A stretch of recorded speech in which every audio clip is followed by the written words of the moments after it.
ibig, para maka-feel din siya how it feels to be a good one kasi. Kasi, di ba? What it takes to have a good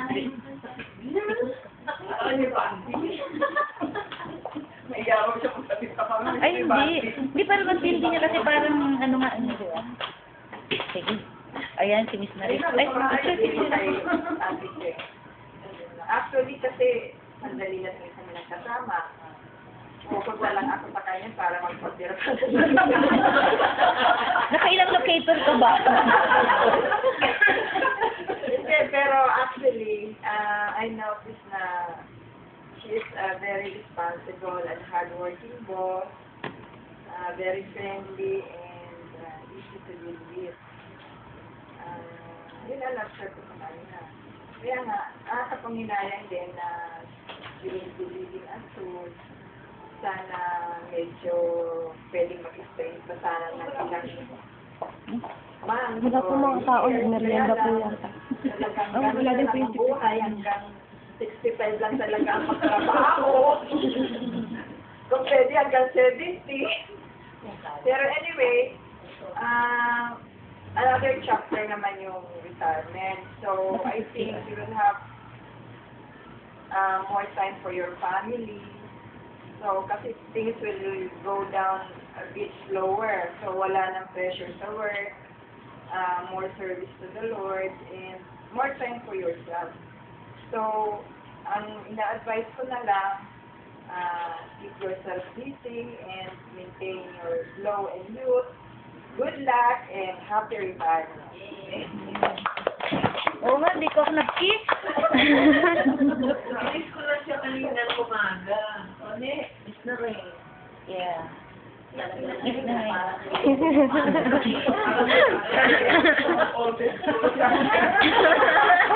Inassign ka ng assistant mo. Kaya katulad ng sinabi ko sa card, you're such a good mentor, kind boss, and nice friend. Kahit nga sandali lang tayo nagkasama, dahil ko nga natutuwa sa inyo.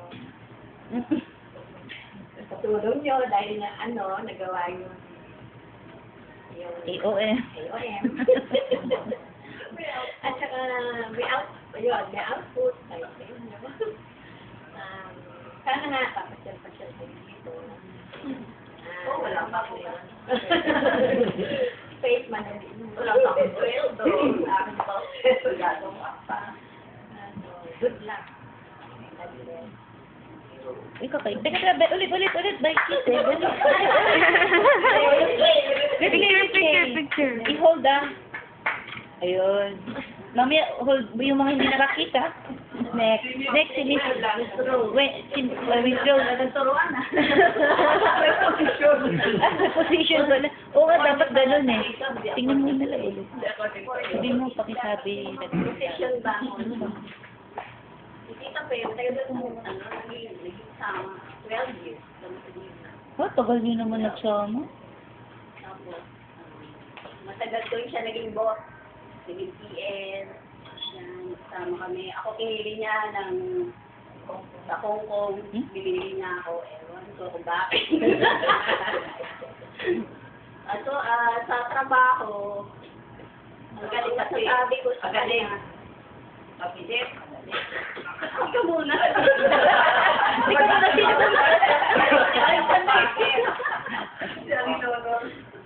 Sa trabaho, yan mga busisi si Tita P. Kailangan kompleto yan sa working paper Kaya pag may nakakalimutan ako,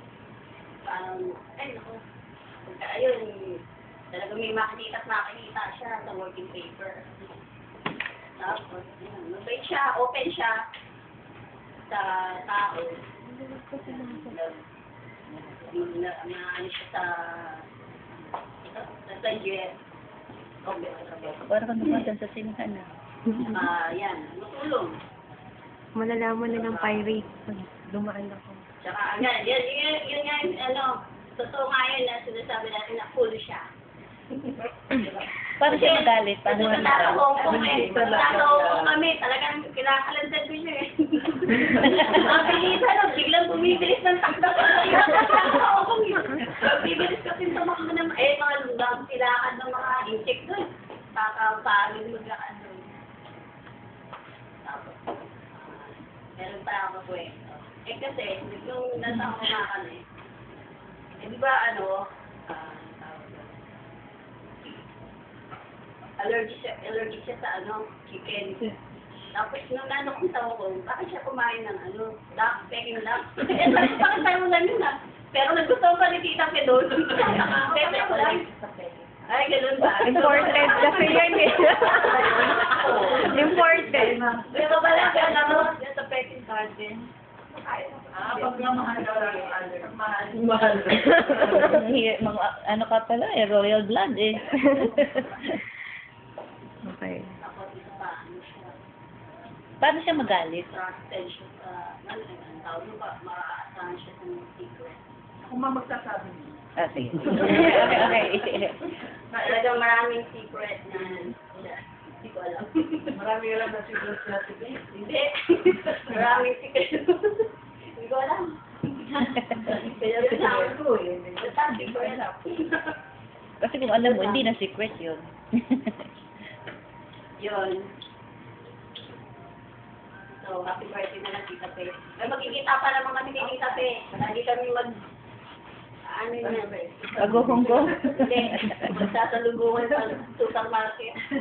Sa grocery. Dapat kasama mo na siya mag-walking ng Saturday. Kaya, malayo. Kaya nga eh, pagpunta mo doon, pagod ka na,